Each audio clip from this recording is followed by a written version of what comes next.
Nobody puts baby in a corner. Hello everyone, I'm Sarah from Everyday Starlet. Welcome to my channel. I make videos to inspire you to be the star of your own life. I'm continuing my Masculine Feminine Energies film breakdown series with a highly requested classic, Dirty Dancing. If you're not familiar with what I mean by masculine and feminine energies, I talk about this in most of my videos, but a brief summary. Masculine and feminine energies are energies that live within all of us. We all contain both energies, but we all have a core energy that's the one that we're most ourselves in. We can be in wounded or healed versions of either of these energies, and our natural core energy often links up with our gender. It doesn't have to, but it most often does. Each of these energies contains archetypes, and we all have all of these archetypes within us. It's just a matter of which ones we're more comfortable tapping into, and I actually have several videos detailing all of the masculine and feminine archetypes if you want to look into those more. And in order to have sexual polarity in a relationship, you need to have a masculine partner and a feminine partner, because opposite energies attract sexually and same energies repel sexually. So a few things about Dirty Dancing. Personally, I was so young when this movie came out. Many of you watching on YouTube here probably weren't even alive when this movie came out, so I'm totally aging myself here. But I was very young when this movie came out, so I was not allowed to watch this movie because it was marketed as being very sexualized. In reality, it's actually way tamer than most of the stuff that you see in like kids programming nowadays. But at the time, I wasn't allowed to watch it. However, I got the soundtrack on cassette. Yes, kids, that was something we used before CDs. Some of you don't even know what CDs are, so whatever. I'm just totally aging myself here. But I had the soundtrack to this, and this soundtrack like defined my childhood. I played this out till like you couldn't play it anymore. So watching this and listening to the soundtrack was like so me like dancing in my bedroom to all of this music. Not Dirty Dancing because I had no idea what that was because I wasn't allowed to see the movie, but yeah, this music like totally brings me back. So when I actually got old enough to like decide to watch the movie myself, it just kind of wasn't on my radar until I was in my 20s and this movie came on TV and I was like, oh, I'm finally gonna watch Dirty Dancing. And I gotta be honest with you, and I don't want to get too controversial into some of these topics, but the abortion theme of this just traumatized me. Like I had like nightmares about it. I know for me, and I'm sure there's probably a lot of women out there who identify with this, when I hear anything about a woman having any kind of like trauma in like the womb area or something like that, like I feel it in my body. And I'm not going to get into a debate about this because I know that this is a really hot topic right now, so I'm not at all going to get into any kind of political debate about this discussion. I just want to say I find it really interesting how so many people focus on this movie, but like that theme in the movie is just totally left out of the conversation. I had no clue when I watched this movie for the first time, a decade or more after this movie came out, that it even included abortion, because it was just something that I think had become so normalized at that point that everybody just so focused on like, ooh, it's so sexy with the dancing and stuff, but like there's this whole other storyline that's like really heavy and dark that's going on behind the scenes. And I personally think, and again, I'm not going to debate anybody about this because I don't want to get into a discussion about it. That said, I'm just going to say this. I think that this was early Hollywood propaganda trying to desensitize us to certain topics like this, because it is a very divided topic, and I think that there's a lot of people who want to desensitize us to these things. And yeah, I'm not going to get into all my opinions about all the stuff going on right now. I'm just going to say that I do really think that there's Hollywood manipulation going on is all I'm going to say. I also want to say that I think that this era of movie in particular is very indicative of another type of manipulation that I think that we kind of put on a lot of women. And I'm going to get into the characters in more detail later, but kind of the overall theme of this movie, and I think of a lot of other movies in Hollywood, is that the man or the men in the movie who have good jobs or good futures or come from good families or have some kind of level of stability are either creeps, or they're boring, or, you know, they don't satisfy their wives or girlfriends, or they're kind of skeevy or something about them. Kind of like programming women to not be attracted to that level of stability in a relationship. And then you take characters like the bad boy or the guy from the streets who comes up who's super sensitive and that kind of thing, and making those guys into these like perfect figures and these like perfect male specimens, and you know, these perfect guys and these perfect boyfriends, and really getting women to fall in love with that idea. And I'm not saying that there aren't really great people who like come up from the streets and better their lives, or there aren't really loving men who maybe just are a little bit lost or don't have their lives together, don't come from the best background. That's absolutely true and it's absolutely possible. But it's movies like this one, and I think a lot of others out there, that really kind of put the man who's got a lot of work to do, the man who's sort of a project, so to speak, or the man who's kind of tortured, as being like this ideal man, and having this perfect romance around it, and then really vilifying the man who kind of has more of his act together and making him look like a jerk. And I'm not arguing that the men in this movie who were jerks, and the men who were good guys in this movie were good guys, for sure. But in real life, it's not that clear cut. And you know, I'll put on my little conspiracy theory hat right now, and I wear that title proudly. I think a lot of Hollywood, particularly from this era, even a little bit before, and a little bit after, has really been trying to screw up our relationships and really, I think, get us in the wrong relationships and kind of set us up for failure a little bit, in a way. So I'm just gonna say that. I'm just gonna leave it there. I probably could delve into that whole topic in a whole other video, and I don't want to spend too much time talking about that. But I want to state that I'm going to break down the energies of the characters in this movie as they are being presented in this movie. However, I don't necessarily think that the way that the characters are represented in all of these films are necessarily that realistic in real life. Like, yes, Patrick Swayze is dreamy in this movie, but I've dated a lot of guys who were like coming up from the streets type of thing, like he keeps talking about doing, and they were not that great of guys, you know. They were a lot more like the creeps in the movie. It's not every time that you get that like sensitive guy from the streets, you know, that's like trying to better his life. That doesn't automatically make him a good guy. It doesn't automatically make him a bad guy, in the same way that like a guy who's going off to Yale or a guy who's trying to take over his father's business, they're not always the creeps. And I think a lot of times in Hollywood movies, they really paint that out to be that clear cut, and it's not always that clear cut in real life. So I just want to get that out of the way, because I'm just going to break down the energies of the actual characters in this movie to represent the different masculine and feminine energies. But I want, in all my film breakdowns, take this stuff with a grain of salt, because things are not as clear cut in real life. But I hope that seeing some of these examples like in film will help you identify some of these energies in real life, but not assuming that just because somebody is something, or they fit into this Hollywood stereotype, that they naturally have a certain energy or they don't. Actually feel into the energy, look at their actions, listen to their words, actually line up with that in real life, as opposed to just thinking like, oh, this guy has this storyline like this character. It's not about the characters, it's about the energies. I'll just leave it at that. So Dirty Dancing follows the story of Baby, played by Jennifer Grey, and I gotta admit, I kind of find that name annoying throughout this movie. I don't know why. It's just, I kind of get it, because in reality, Baby she's very much in her maiden energy. She's very feminine, but she's very much in this youthful, wide-eyed maiden energy. She even says at the beginning that she thinks no man will ever live up to her father, which her father is a very good guy, not gonna lie. But she has this sort of wide-eyed curiosity for life.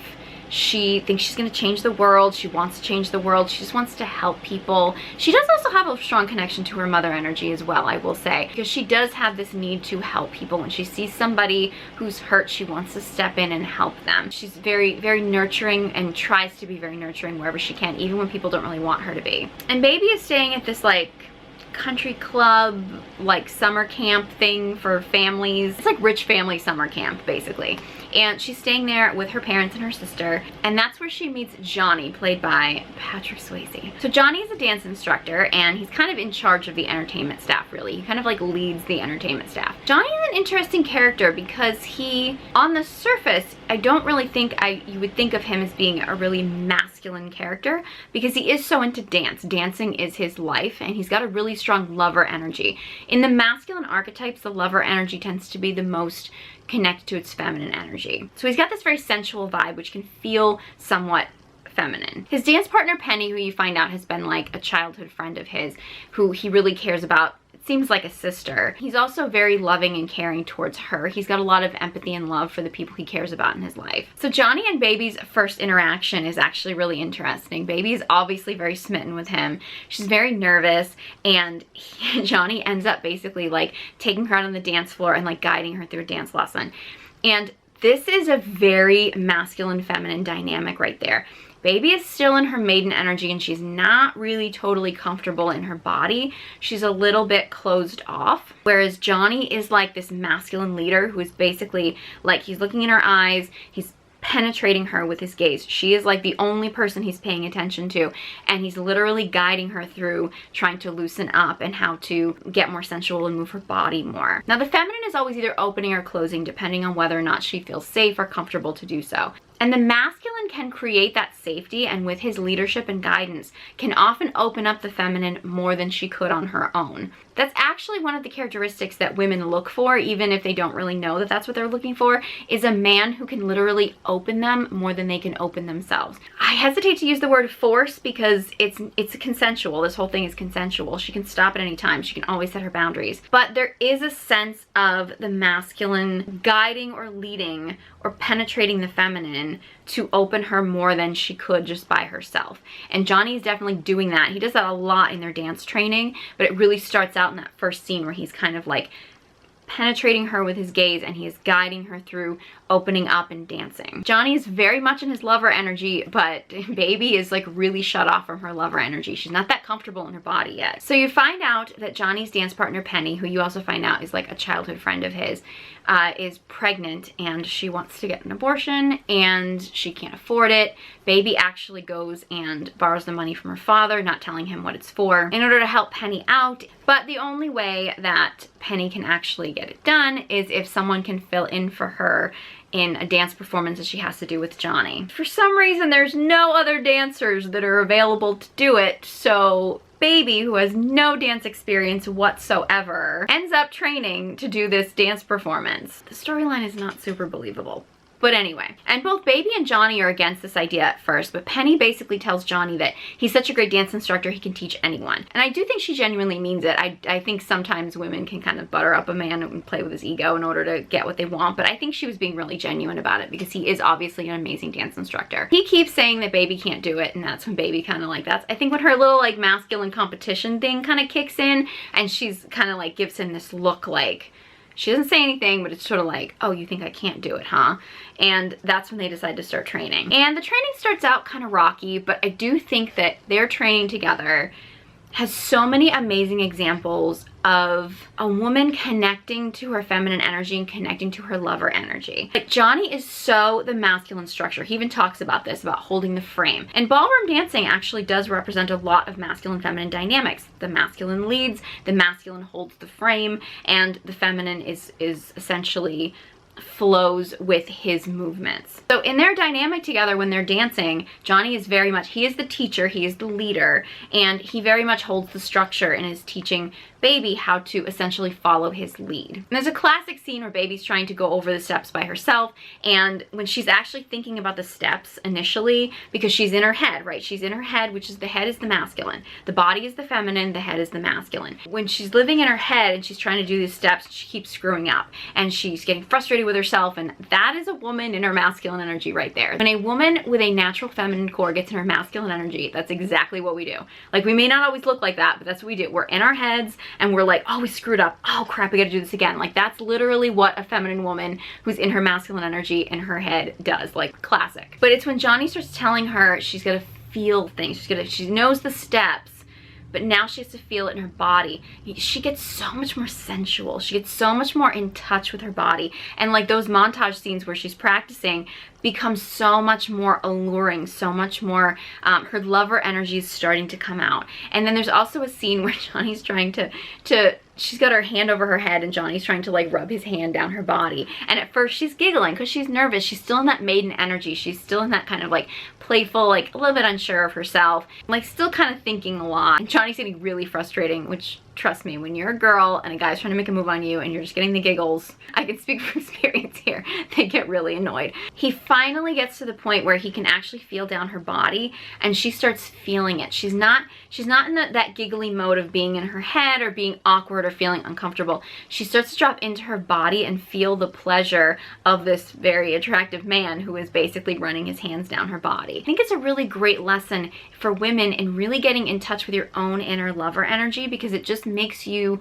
so much more comfortable when you do connect with a man who you are attracted to, and not putting all of that pressure on the man to drop you into that sensuality. If you can connect to that sensuality within yourself, and then obviously choose the right man to express that sensuality with. I'm not saying you need to express it with everybody, but to find a man who you want to connect that sensual energy with, it makes for a more powerful experience, because it's not like, okay, he's trying to get you into your body. The masculine can help a woman open up. He can help her feel more sensual, more sexual. But as a woman, we really need, as women, we really need to tap into some of that ourselves, connect to our own sensuality, and start learning to feel into our bodies on our own, because it just makes it that much better when we bring that energy to our partner. So baby is struggling, and Johnny basically decides to tell her that they need to get out.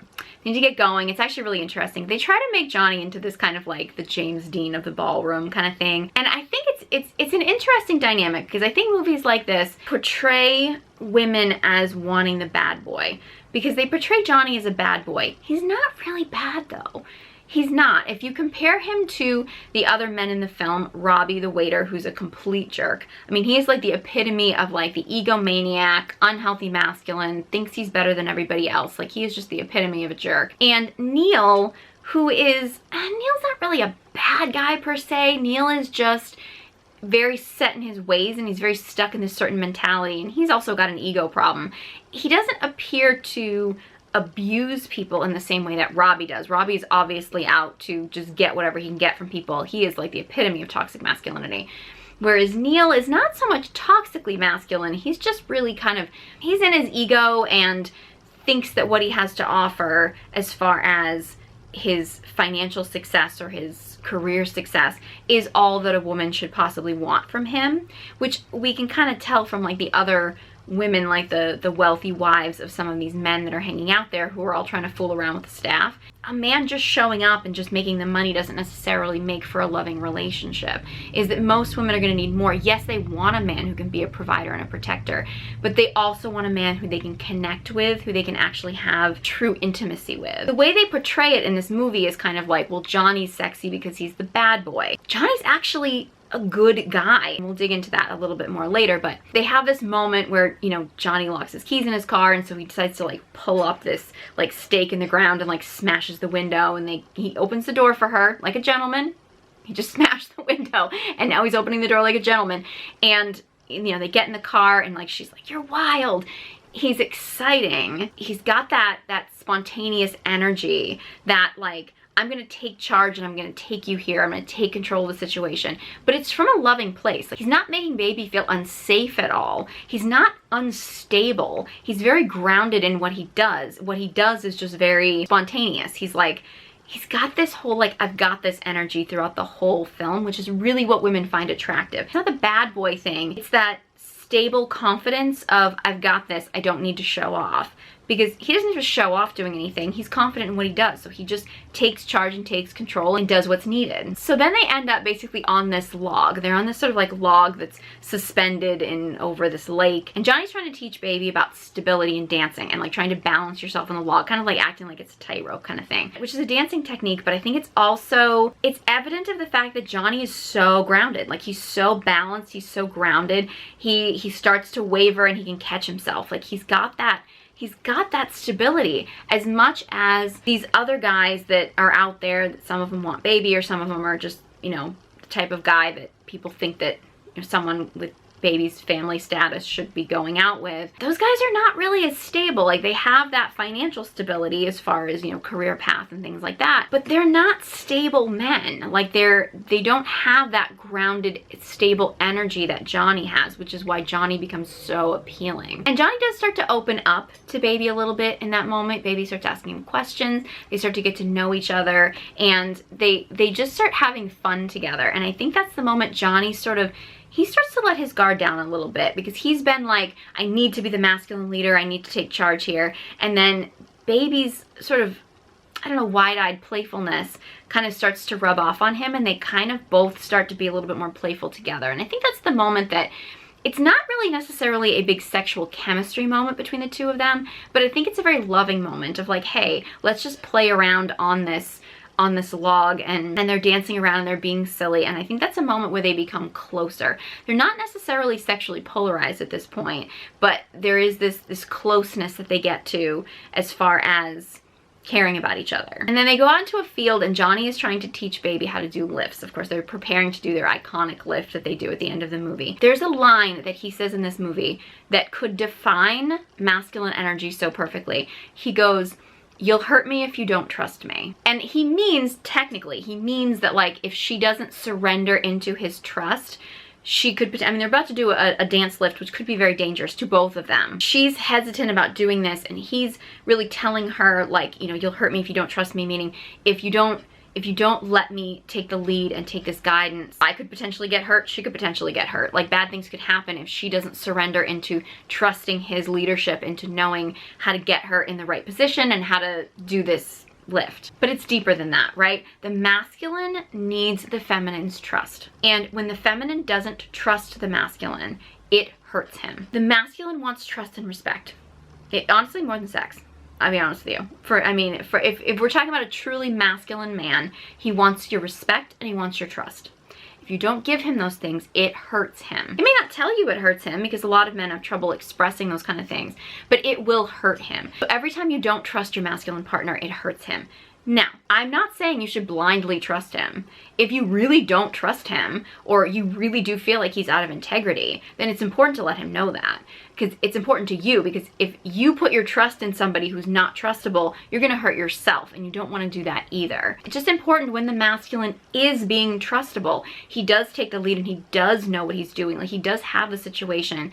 Putting your surrender and trust in him in those moments it's more than he could possibly ask for, and you will really hurt him if you don't. So that's what's really important, and that's where you have to tune into your own intuition, your feminine intuition, to really know when the masculine is being trustable and when he is, putting your trust in him. That one little line, I caught that and I was like, whoa, that is so symbolic of like masculine feminine dynamics right there. It's just in that one line. Now, Penny's abortion goes wrong and has a lot of complications. Baby ends up calling in her father for help, and a lot of drama ensues as far as that goes. But I find it really interesting that, again, Johnny is portrayed as the bad boy, yet he's the one in this situation that is there for Penny. Penny is his friend. He cares about Penny and wants Penny to be okay. Even though he's not the one responsible for her getting pregnant, he takes her on as his responsibility because he cares about her so much. And that is a huge part of Johnny's masculine energy.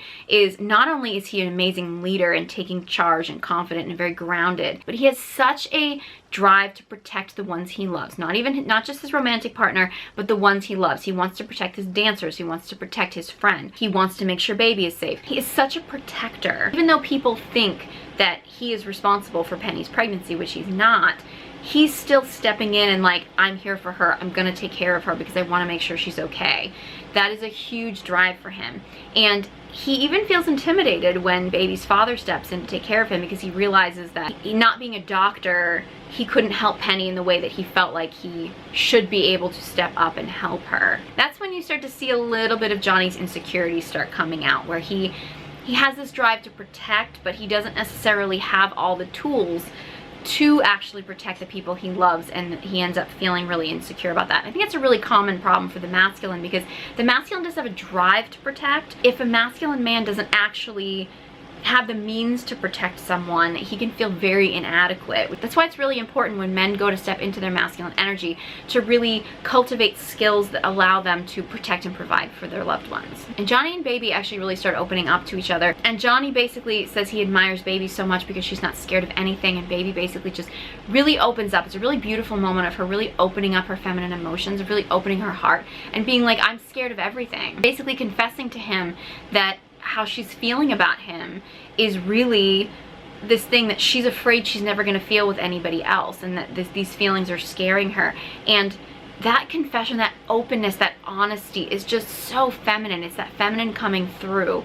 And in that moment, they kind of start dancing together, but it's a different type of dancing, where the masculine is about stillness. He's usually very grounded. Now, when they dance together, Johnny is he's the professional, he's the dancer, so he tends to move more than like a typical masculine man would, because that's their job, is to dance. In that moment, Johnny is very still and Baby is sort of like dancing around him, and that's a moment that they're in a really serious sexual polarity, because he's really in his masculine grounded stillness and she's starting to really feel that feminine flow, and that's when they really start to come together in that sexual polarity. And their dance training starts to become a lot more sensual and a lot more playful, a lot more fun, a lot more sexy. Now there's an interesting scene, it's kind of this post-coital scene where Johnny and Baby are lying in bed together, and Baby starts asking Johnny the typical questions about like how many women has he been with, and she's asking in a very playful way, but I think it's evident that it's a stereotype for a reason, and I know this is sometimes a controversial thing that I talk about, but like women do get attached after sex, and that Baby is now really falling for Johnny. I mean, she was before, obviously, but now that they've slept together and they're really connected and they're sleeping together regularly, she's starting to feel like she wants to know him more, she wants to know him deeper, and questions like that, questions like how many women have you been with, things like that, even from a playful place, usually come from insecurities. They usually come from really wanting to know that he's committed to her and that, you know, she's not just another girl in his rotation or just another woman on his long list or something. And it's interesting, Johnny confesses that he's gone from this, you know, going from the streets, and all of a sudden these sort of wealthy, desperate housewives all kind of want a piece of him, and they're different women than what he's ever experienced before, and he gets caught up in them and he thinks that these women really care about him. And then, you know, Baby is sort of like, I get it, you were using them, and he was like, no, they were using me. That's honestly more of his feminine energy. The masculine usually has a much easier time separating his heart from his sexual activity, we'll put it that way. Trying not to get demonetized on YouTube. Whereas the feminine cannot separate that. The feminine's heart is connected to her sexual activity. So the fact that he was feeling like the sexual activity he was having with these women was actually more important for him than it was for them shows that in those moments when he was dealing with some of these wealthy women that wanted to have affairs with him, he was much more of the open-hearted feminine energy in those situations, and these women were much more in their sort of masculine, I want to get what I can get from them. I would say wounded masculine energy, really, of like using him to get what they want and then kind of tossing him aside. In fact, the woman that we meet that like wants to fool around with Johnny but ends up sleeping with the waiter, she's that like wounded masculine female of like, she wants to hook up, she wants the guy, she wants, she doesn't get the guy she wants, she takes advantage of the other guy, and she's using her husband's money in order to do this, and it's just kind of like that. You know, she wants what she wants and she doesn't care who gets hurt in the process kind of thing. That's a very wounded masculine energy. Now Johnny is starting to feel somewhat inadequate because he's now kind of putting Baby's father up on a pedestal, and Baby has always put her own father up on a pedestal. So Johnny is feeling very much like he can't live up to this doctor who's saving lives, who saved Penny when he didn't feel like he could do anything for her. And Johnny's feeling inadequate, and the fact that Baby won't tell her father that she's in love with Johnny is making him feel even more inadequate. So Johnny ends up having this interaction with Robbie, who's the one who knocked up Penny and basically ditched her, and Johnny basically attacks Robbie, and it's an interesting fight too. It's interesting the way that they fight, where Johnny actually is like, hit me, and then lets Robbie hit him and then fights him back. It's kind of like there's an honor thing there. There's like a, I'm gonna attack this guy, but he needs to punch me first so I can have a reason to hit him back type of thing. It's kind of like, I'm not just gonna beat up this guy. He knows he's stronger than him. He knows Robbie's not that strong. It's kind of like, I'm gonna let him get a shot in because I'm gonna let this be a fair fight because I don't want it to just be that unfair. Like, I think there's like an honor thing there. Robbie deserves it. He totally does. But it's Johnny's way of being like, I need to protect my loved ones. He's so driven to protect his loved ones, but that's the only way he knows how. He doesn't really know how to protect in another way, and it's kind of like his way of trying to prove to everybody that like, okay, I can't save a life like a doctor can, but I can protect in this way. I'm physically strong, like that kind of thing. And then, you know, he's got this whole adrenaline thing and whatever, and I mean, he could probably have completely ended Robbie right then and there. And I don't know if anyone would really complain if he did, but he stops himself because he realizes that it's just not worth it. It's not worth ruining his life because this guy isn't worth it. So he stops himself. That shows some self-discipline, because there's a lot of people out there who would get into a blind rage and just like keep going, whereas the fact that Johnny has that that self-control and that stability and that discipline in order to know, like, okay, you know what, this isn't worth it, I'm gonna stop now. Baby is so nurturing. Baby is so, like, she holds him after that, like, she's so caring about him, because I mean, that's sexy. When a man wants to stand up for those that he loves and protect those that he loves, it's sexy. And then afterwards, it's like that loving, nurturing, that showing him, like, I care about you and I care that you did this and I love that you did this for your loved ones. Like that, oh, that moment, so it's so beautiful. It really is. So Johnny gets fired anyway, and Baby and Johnny have to say goodbye to each other. And then of course there's the iconic scene at the final show of the summer when Baby is sitting with her parents watching the show, which is awful. And Johnny comes in and it's like, nobody puts Baby in a corner. Like, that's like, it's so, honestly, that line is so ridiculous. It really is. But like, it's so like, I'm gonna take charge. And he takes charge, and he just goes up and he just takes over the show, and he's like, you know what? No, this is my show. I end the show every year. I'm doing this. I'm taking control. I'm taking charge. Him and Baby do their dance routine, and then he ends up getting all the other dancers in, and he's like, I mean, again, he's such a leader in that sense of like leading everybody. And of course at the end, it's a really subtle scene, but like he looks at Baby and checks in with her as if like, are you ready? And like, that's the moment when her heart is like, I trust you. I trust you in that moment. And that's when they do the lift. And that's just a really beautiful example of the masculine. Like, he's not asking for permission, but he's literally like, they're tuning into each other's hearts. There's no words there. And it's just like, it's like a, do you trust me? And she's like, yes, I do.